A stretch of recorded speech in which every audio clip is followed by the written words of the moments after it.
Alright, I'm doing some candid cooking today. It's lunchtime. I work from home. I'm a software developer.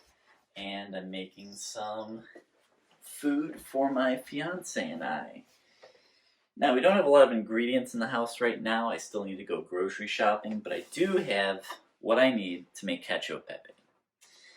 Now, cacio e pepe is Italian for cheese and pepper, and the three ingredients you need are pasta noodles, pepper, and pecorino cheese. Pecorino cheese is a sheep's milk cheese. It's got a really strong, interesting taste, which makes it great.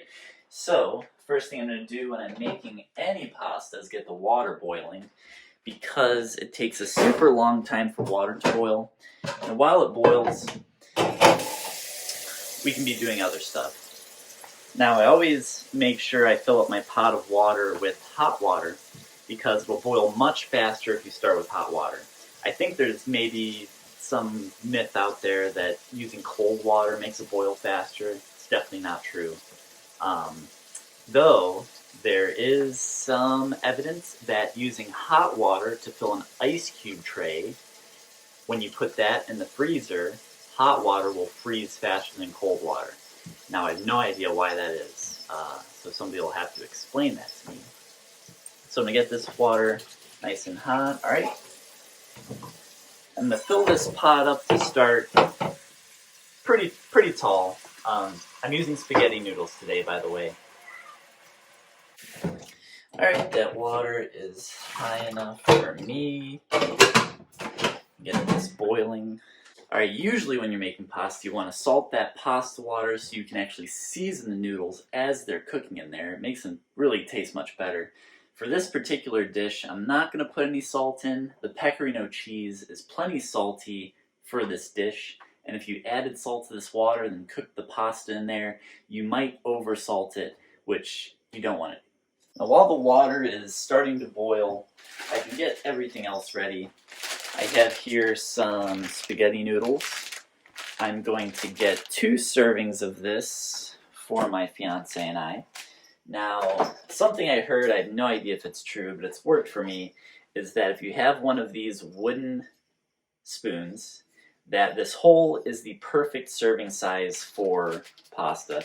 So, this cup, so I can hold my pasta in there until I'm ready to cook it.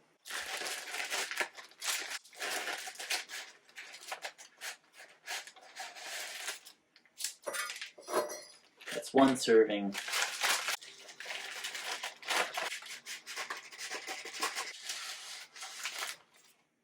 2 servings.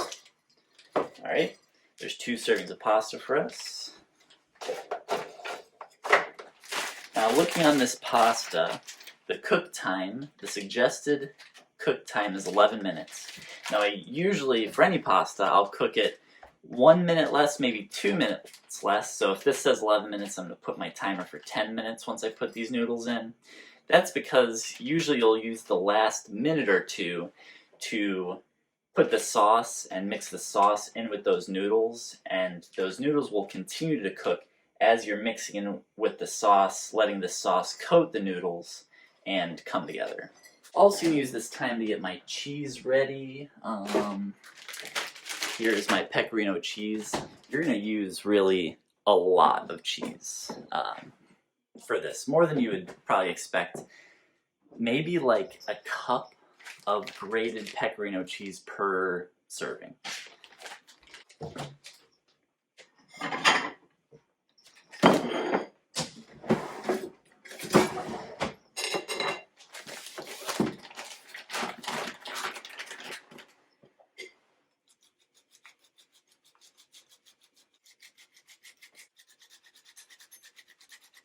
So I've cooked cacio e pepe probably a dozen times, and I have completely messed up the dish 70% of those times. So today I'm going to try to give some advice to help you not mess it up. And hopefully I don't mess it up today, because that'll be a waste of footage.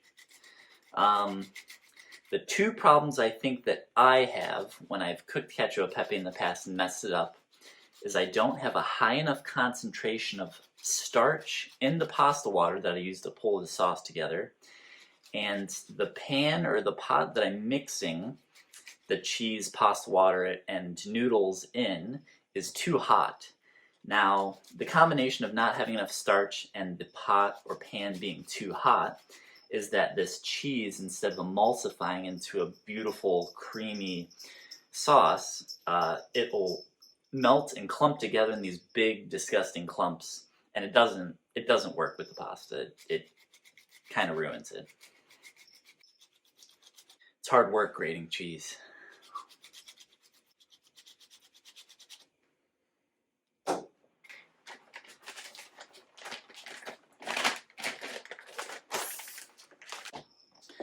Alright, so here's how much cheese I've just grated. I may not end up using all of it as I'm putting the sauce together. I'll just use my judgment as I'm adding it little by little, but I'll definitely end up using most of this.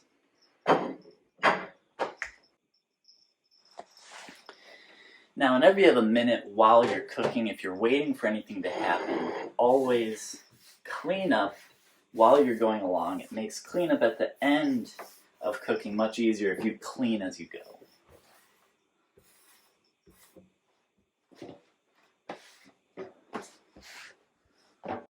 This is my cat Cedric, by the way. He's always in the kitchen when I'm cooking. He's kind of like he's a little manager, a little supervisor. Make sure I'm keeping things clean, making some delicious food. Alright, my water is boiling, so I'm gonna get these noodles in here, and I'm gonna set my timer for 10 minutes. Remember, the package said 11 minutes. I'm cooking it 1 minute less so I can use the final minute of cooking to mix the sauce into these noodles. Like I said in the beginning, I filled this pot up with water pretty high. The only reason for that is so I can melt these long dry spaghetti noodles into there. Once these have softened up a bit, I am actually going to drain more than half of this water, because the less water I have in there, the more concentrated the starch will be that gets released from these noodles. So I'm just going to dump some of this water out.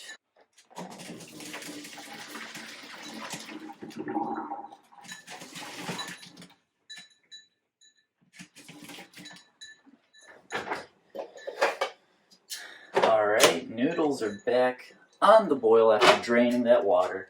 Now, the reason I didn't just start off with the pot with a little bit of water is because it would have taken a long time to melt those dry noodles into that water. And when you do that, I'm afraid that half the noodle is going to be more cooked than the spaghetti that hung out of the top for a while, if that makes any sense. So I try to just get it all into the hot water, melt it down, pour out a bunch of the water so that there's a little less water in there, so that the starch content is more concentrated in that water. And eventually that water is going to be used to make the sauce with the pecorino cheese. Whenever I'm cooking pasta, I like to give the water a mix every now and then. And that's just to make sure these noodles don't stick to each other and to make sure they don't stick to the pot. I probably mix it more than you need to, but I do not like when noodles stick together. They don't cook right, the texture isn't right once you have that final pasta dish. So I give it a mix every now and then just to make sure that those noodles are not sticking to anything. Alright, pasta is done cooking. I've got the heat off the pot. I'm going to get like a half of a ladle of this starchy pasta water in this cold bowl and use these tongs to transfer these noodles over. Now I'm not draining all this water because I want it in case I need more pasta water to add to this mixture over here. So I get all the pasta out, a little bit of pasta water in there, and I'm going to start off with a little bit of pepper. Cacio Pepe has a ton of pepper. It's really focusing on that peppery flavor and the flavor of the pecorino cheese. All right, so get this, start mixing. All right, now we're going to slowly add the pecorino cheese while we constantly mix these noodles. That is going to let this cheese mix with that starchy water to create an emulsification.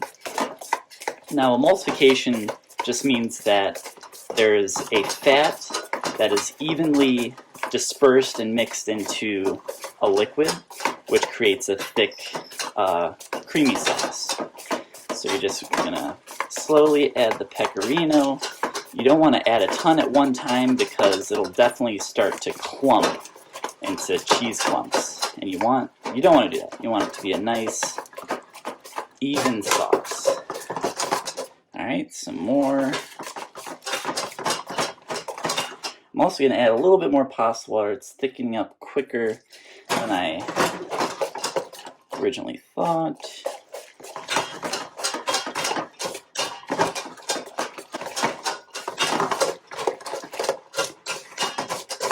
That's what you want to do. You want to add more pasta water as you're making this to make sure you have the right consistency. And you really just have to use your judgment here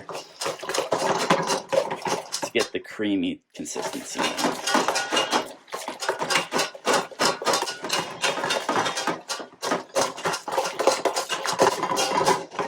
All right, more pasta water.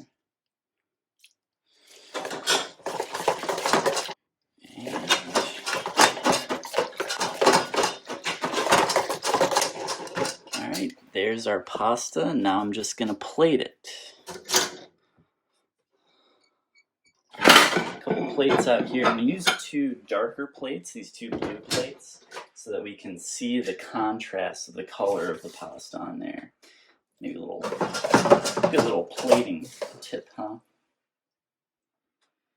Try to keep a nice big pile of noodles if you can. It's a little messy. Yeah.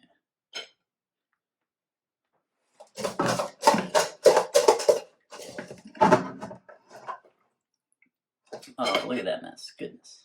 Okay. All right.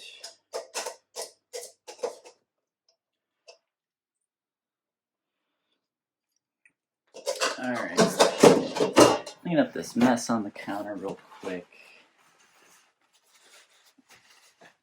Maybe clean up the plate a little bit. Nice presentation for whoever gets this, which is my fiance. Gonna add a little pepper here too.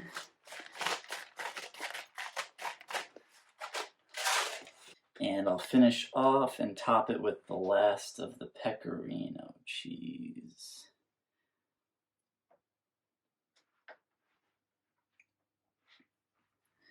All right, well, I think this looks beautiful. Let's get a taste here. I feel like I'm back in Rome. Rome is actually where I proposed to my fiance last December, and we ate tons of Cacio e Pepe in Rome. And so, first taste. It's absolutely perfect. Happy with myself because I mess up this dish so many times, but I think I discovered a really good method to make sure that it comes out right. Super creamy. The pasta noodles are still al dente. Al dente means, literally in Italian, dente is tooth. So when you bite into it, you want a slight resistance to your tooth going through. You don't want it super mushy. So the noodles are al dente. The sauce is creamy. The flavor, the pecorino cheese has a sharper flavor. The pepper adds that little bit of spice, that little bit of kick. And then there's the richness from the fatty cheese and the richness from those noodles. It's an amazing dish. It's simple. It requires a little bit of technique to get right, but I hope you try to make this at home yourself. And, well, wish me a happy lunch.